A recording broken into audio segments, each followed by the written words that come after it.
Hi everyone, it's me Raymond Dre. So nakabihis pala tayo ngayon kasi pupunta tayo ng SM North. Let's go guys! Nag-tricycle nga lang pala ako. Malapit lang naman sa amin yung SM North pero pwede mo rin lakarin.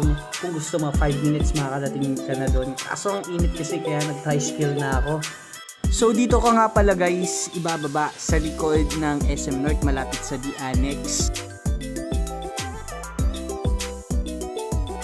At ayan na nga, bibili nga pala ako dito ng candy, yung favorite ko na cola. So madaming choices dito guys. Tignan nyo, pagpunta kayo ng SM, di ba marami kayong makikitang ganito. So ayan na nga, namili ako nung soda cola. Yan yung favorite ko lagi.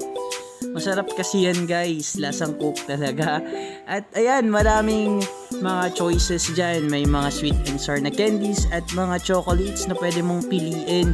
Ang haba pa nga pala ng buhok ko dyan. Kain tayo guys. So pupunta nga pala ako ng Watson dito para mamili ng mga pang skincare.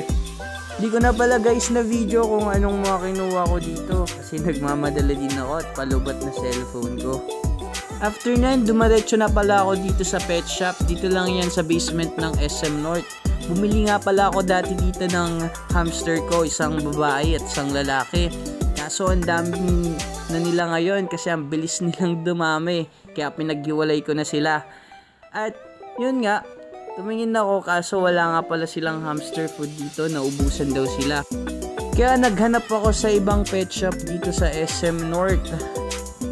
Kaso wala nga din akong nakita. Pero ang nakita ko ito, naggugupit ng aso. Ang cute ng mga dogs dito. At dahil wala akong nahanap at pagod na ako, nag-milk tea muna ako dito sa Coco. Ang dami nga palang pila. Tsaka palubat na ako. Umuwi na ako guys.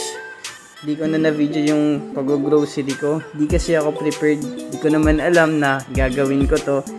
Pero matagal ko nang gusto. Kaya sana supportan nyo ako guys. Thank you. Bye bye.